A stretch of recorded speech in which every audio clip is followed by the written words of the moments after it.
Sharda chit fund मामले में आज सुप्रीम कोर्ट में समाअत है। कोलकाता के साबिक पुलिस कमिश्नर राजीव कुमार ने गिरफ्तारी से बचने के लिए सुप्रीम कोर्ट में अर्जी दाखिल की है।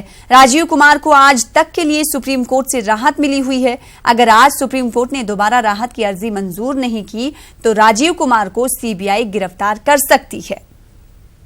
शारदा चिटफंड मामले में आज सुप्रीम कोर्ट में अहम समाअत होने वाली है, सुनवाई होने वाली है। अगर आज सुप्रीम कोर्ट ने दोबारा राहत की अर्जी मंजूर नहीं की तो राजीव कुमार को सीबीआई गिरफ्तार कर सकती है। मजीद अपडेट हासिल करेंगे। सुशील पांडे हमारे साथ जुड़ चुके हैं। सुशील, आज का दिन राजीव कुमार के लिए काफी अहम है। ऐसे में क्या लगता है कि सुप्रीम कोर्ट से राजीव कुमार को राहत मिलने वाली है या मुश्किलात में इजाफा होगा?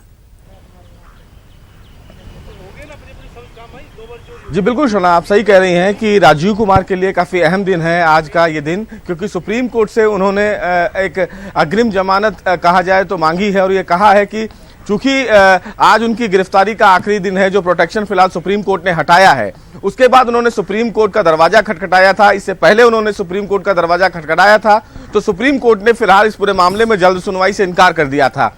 शारदा चिटफंड मामले में सीबीआई ने यह साफ तौर से कहा कि राजीव कुमार उस दौरान एसआईटी के हेड थे और कुछ ऐसे दस्तावेज हैं जिस दस्तावेजों को लेकर राजीव कुमार से सीबीआई हिरासत में लेकर उनसे पूछताछ करना चाहती है। इससे पहले राजीव कुमार ने भी एक हलफनामा सुप्रीम कोर्ट में दाखिल करके ये कहा था कि सीबीआई उन्हें गलत तरीके से फंसा रही है।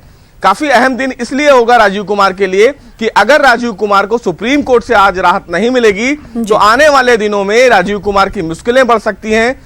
सीबीआई के पास ये फ्रीडम रहेगा कि वो उनसे पूछताछ कर सकती है।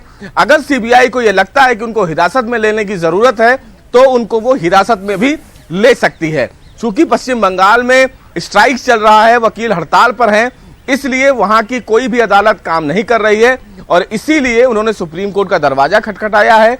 लेकिन मैं आपको याद दिला दूं कि पिछली सुनवाई के दौरान जब जस्टिस अरुण मिश्रा इस पूरे मामले में मेंशनिंग के दौरान उन्होंने एक बात कही कि राजीव कुमार एक सुपर कॉप हैं और अगर वो सुप्रीम कोर्ट में हमारे पास आते हैं तो उनके प्रोटेक्शन को लेकर हम विचार कर सकते हैं।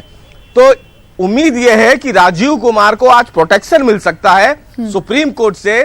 7 दिन का प्रोटेक्शन मिलता है या 10 दिन का प्रोटेक्शन मिलता है, यह देखने वाली बात होगी। और ऐसा भी हो सकता है कि सीबीआई ये कहे कोर्ट में कि वो राजीव कुमार को अभी फिलहाल हिरासत में नहीं लेना चाहती है, लिहाजा सुप्रीम कोर्ट कोई ऑर्डर ना दे कि उनको प्रोटेक्शन दिया जाए। तो ये तमाम चीजें होने की उम्मीद है, हमें देखना होगा।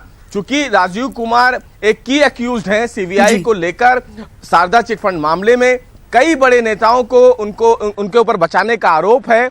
सीधे सीधे कहीं ना कहीं ममता बनर्जी इस मामले में इन्वॉल्व होती हुई नजर आ रही हैं और सीबीआई इस पूरे मामले में उन तमाम लोगों तक पहुंचना चाह रहा है राजीव कुमार के द्वारा, जो तमाम लोग शारदा चिटफंड मामले में इन्वॉल्व हैं। जी देखना ये होगा कि आज राजीव कुमार को राहत मिलती है या फिर मुश्किलों में इजाफा होता है और अदालत क्या कुछ फैसला लेता है। बेहद शुक्रिया हमारे साथ जुड़ने के लिए और अपडेट फराहम करने के लिए सुशील।